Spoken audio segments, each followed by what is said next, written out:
Brincar, pular, correr e estudar são algumas atividades diárias realizadas pela maioria das crianças. E para que elas estejam aptas a realizar todas essas tarefas, é fundamental o cuidado com a saúde, principalmente do sistema respiratório.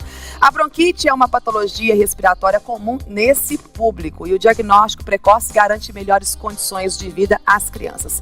Para falar sobre esta realidade, o Manhã Total tem o prazer de receber aqui na nossa sala de estar a pediatra e pneumologista Juliane Lacome. Seja muito bem-vinda, é um prazer recebê-la aqui, doutora. O prazer é meu, Patrícia, muito obrigada. Agora vamos esclarecer qual a diferença. A gente sempre confunde e tem muitas dúvidas em relação à bronquite com a asma. Tem diferença essas duas patologias?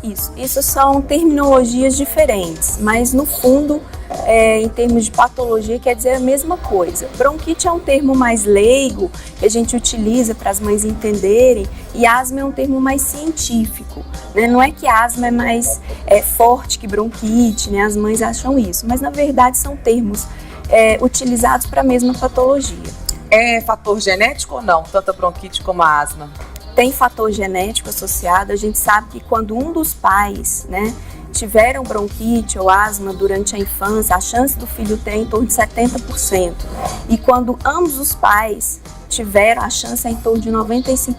Então isso já está determinado, né, essa questão hereditária, genética, que vem acometer essas crianças. Doutora Juliane, para a gente esclarecer um pouco melhor, nós vamos trazer algumas imagens. Eu queria que você comentasse para a gente, já que nosso tema central é a bronquite. Veja só na tela ali, eu queria que a senhora comentasse para a gente. Aqui, né, do lado esquerdo, a gente vê então um brônquio normal, e do outro lado a gente vê então um brônquio inflamado, o que acontece na bronquite, na asma, né?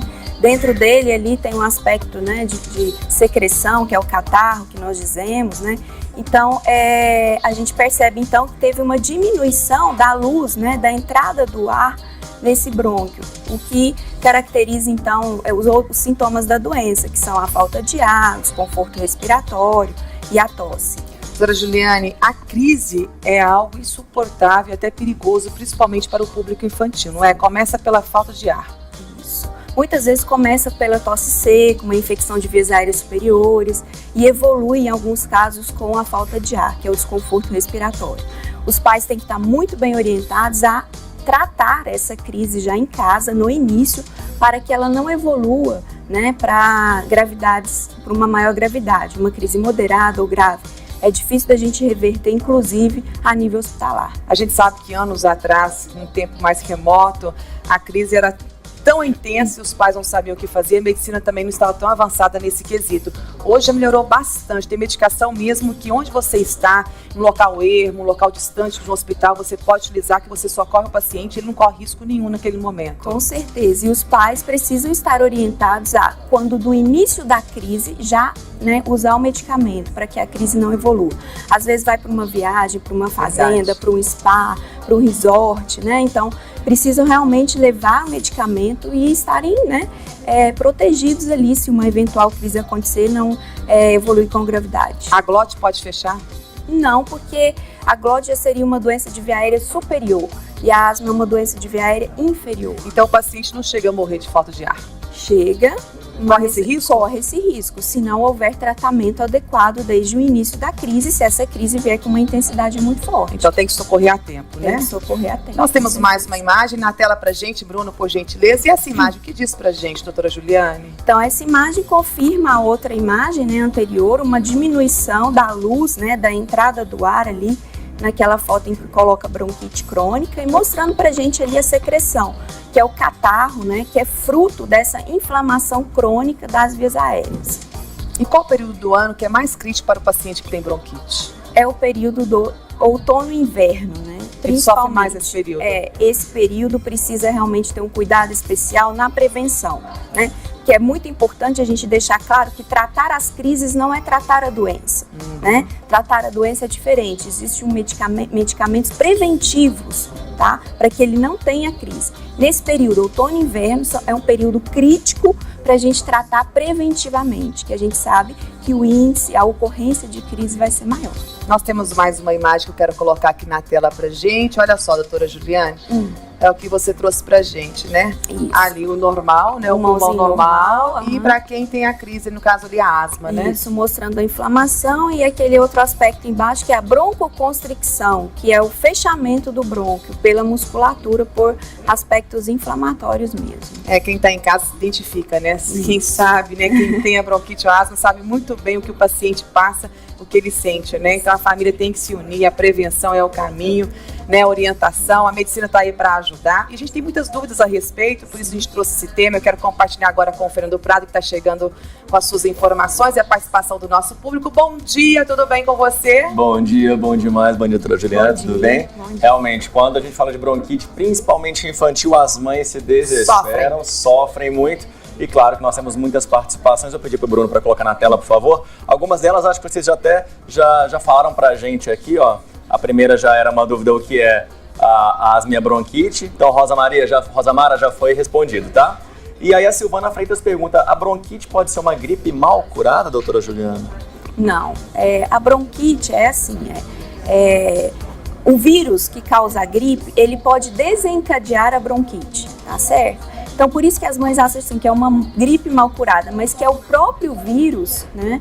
Ele desencadeia uma inflamação na via aérea e isso leva à bronquite. Nas crianças que têm uma predisposição, tá certo? Não são em todas. Tá, nós temos aqui então mais uma, Patrícia. Tem mais uma? Temos aqui a Solange Silva, diz o seguinte, meu filho teve uma gripe, um resfriado que nunca terminou. Já tem 4 semanas. Uma vizinha me disse que pode ser bronquite aguda. Mais uma vez, relacionado à gripe, né? A gente nunca sabe o que é bronquite, o que é gripe, o que é asma, porque o peito chia. A pessoa fala, tá chiando o peito, né? A gente coloca até a cabeça para saber o desespero da mãe, né?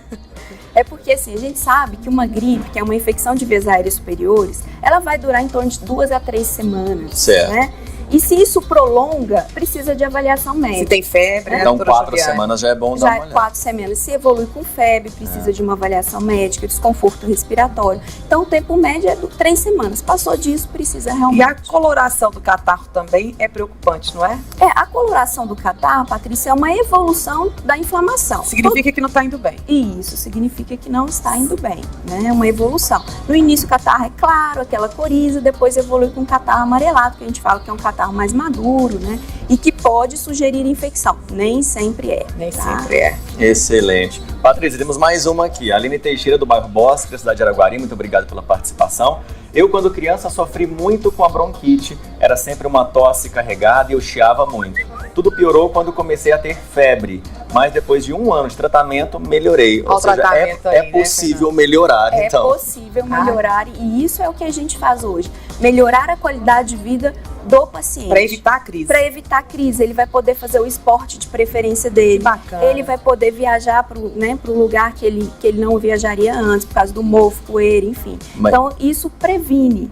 Certo. E ele deixa de ter. E sempre carregando a bombinha? Isso, sempre carregando, eu falo que é um medicamento preventivo, né?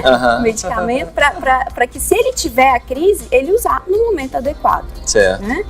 Não é uma neura, assim, dependência da bombinha. É mais realmente como um aspecto para ele se prevenir e a crise não evoluir com gravidade. Agora, a gente traz aí só para criança, mas os adultos também sofrem com a bronquite e isso também herda ao longo do tempo pela condição de vida elevada, não é isso? O cigarro, principalmente, é fator preponderante. O cigarro nos adultos, ele é um fator desencadeante, né? Muitas vezes esses adultos, eles já têm, né, a doença na infância e não trataram. Né? E a gente sabe que é uma doença bimodal, manifesta em fases precoces da vida e fases mais tardias, principalmente se associada ao cigarro. E como diagnosticar a bronquite? Saber que aquele paciente de fato tem? São exames que são feitos? Como que isso é feito? Uma consulta num especialista? Isso. O diagnóstico, Patrícia, ele é um diagnóstico clínico, né?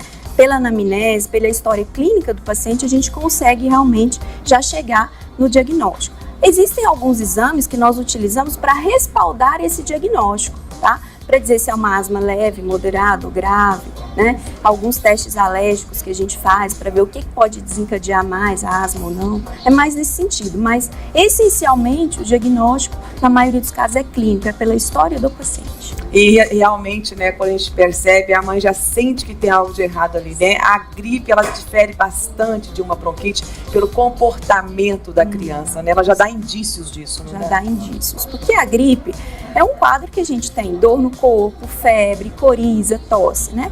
E a bronquite, ela já vem com o quê? Com falta de ar, a criança já não, né, tem um apetite preservado, né? Ela já não faz as suas atividades diárias, fica apática, né?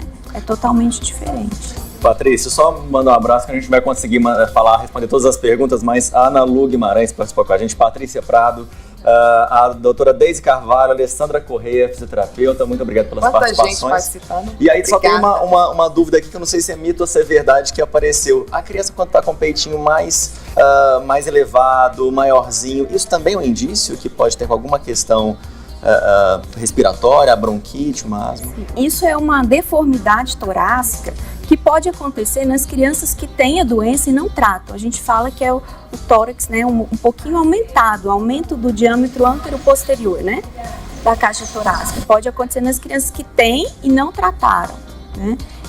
E tem outras deformidades torácicas que podem ou não estar associadas com a doença. Agora a gente pode também relacionar o clima do Brasil, que é bom por demais, tropical, né, o que não favorece tanto essas crises ao longo do ano. Sim, né? Mas a gente tem um fator aqui na nossa região que é um fator crucial, que é o tempo seco. Né? Esse ajuda também, né? Isso é um fator realmente que né, colabora para o desencadear das crises. A gente percebe aí, não é, Fernanda? É a prevenção, é a consulta, a informação para tirar o paciente da crise, evitar transtornos e correr risco, jamais, né? Orientação, prevenção, tratamento, a medicina está aí para ajudar e como tem ajudado? Com certeza, melhorar a qualidade de vida sempre. Tá certo. Fernanda, até daqui a pouco, muito obrigada pela participação. Nós batemos um papo aqui com a pediatra e pneumologista, doutora Juliane Lancôme. Muito obrigada pela presença, adorei recebê-la. Obrigada, Patrícia. Teus olhos lindos, viu? Obrigada. Um beijo pra você, um ótimo dia. Beijo, muito Volte obrigada. sempre, Obrigada. Viu? Tchau, tchau.